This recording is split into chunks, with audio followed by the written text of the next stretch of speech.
Dapat tama sa isipan sa salita. Dapat tama, lalo na sa gawa. Dapat sama-sama natin kita ang mali ng bayan natin.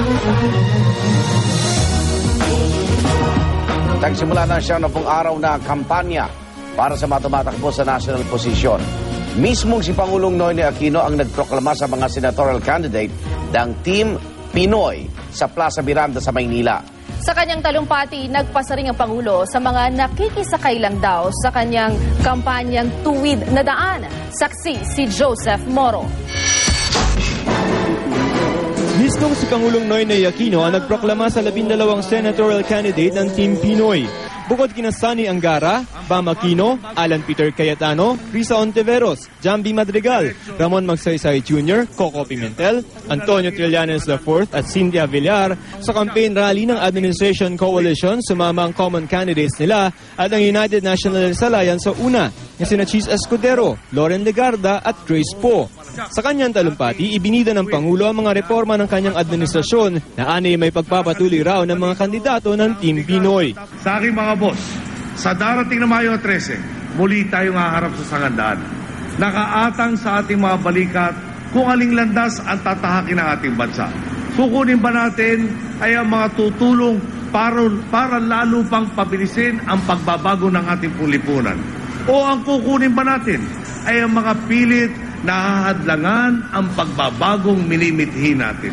Kasabay nito, pinasaringan ng Pangulo ang umano'y mga nakikisakay lamang sa kampanyang Tuwid na Daan ng kanyang administrasyon. Huwag na po tayong magtaka kung may magpapalabo ng usapan. Sasabihin nilang bahagi sila ng Tuwid na Daan, pero kapag tumalikod ka, ayun, at nakatawid na sa kabilang bakuran, tinitibag ang mga reformang iyong nasimulan. Kasama raw sa Tuwid na Daan sina Escudero, Legarda at Poe na hindi raw itinuturing na common candidates ng Team Pinoy. Una-una, hindi naman sila common candidate. Kandidato po sila ng Pangulo, kandidato ng administrasyon. Inadapt sila ng una dahil kulang ang kandidato nila. Sila pwedeng umakyat? May usapan yan na dito sila sasama sa amin. Okay. Pero sir, pag halimbawa pumunta doon, anong gagawin niyo?